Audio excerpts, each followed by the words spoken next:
Hi! Ay naku, andito pa rin ako. Ayan pa rin yung ano ko, bed ko, katatapos ko lang sa client. Ay naku, nakakapagod pero nakakatuwa ano, kasi meron na naman tayong nasagip na buhay. Ayan.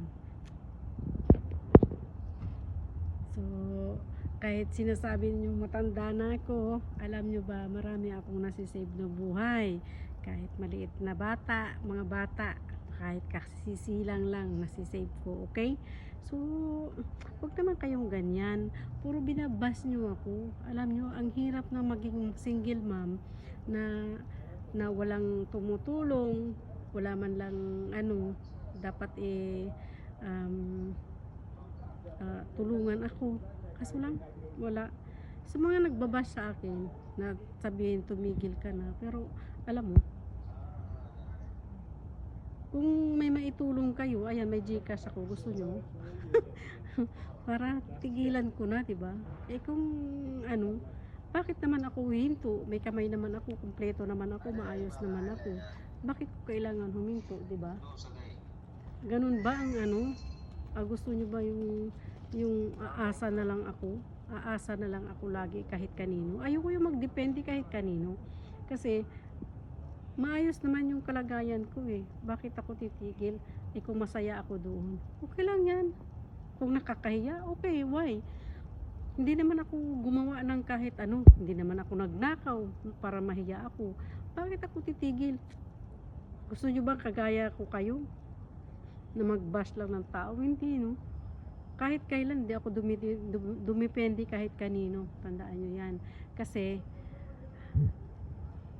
sa kagaya ninyo na nambabas kayo below the belt, pakialaman mo yung buhay nung nagpapakasaya para may makumintan kayo. Aba, dapat masing masaya dapat kayo. Hindi lang yung ganyan, ni-stress niyo yung tao. Stress na nga, 'di ba? Dahil sa trabaho, lahat yan, sa pamilya. Pagkatapos, dagdagan nyo pa na andun din naman kayo, hindi naman kayo umaalis, hindi kayo nag-i-scroll. Ibig sabihin, gusto nyo yung ano ko, yung video ko, di ba? Hindi lang yung yung mapasaya ko kayo, di ba? Sinasabi nyo lang, pero message pa rin kayo, inaano nyo pa rin ako. Okay lang. Sige, sabihin natin matanda na ako, ano, uy, kahit 7 pa ito, Diyos ko po, 7 ngiti, 7 ihi, 7 hubad, 7 tulog, okay? Wag lang maliitin kasi yun lang, pangit yun, hindi tama yan, di ba? Sige na, wala pa si Iqbal, bye.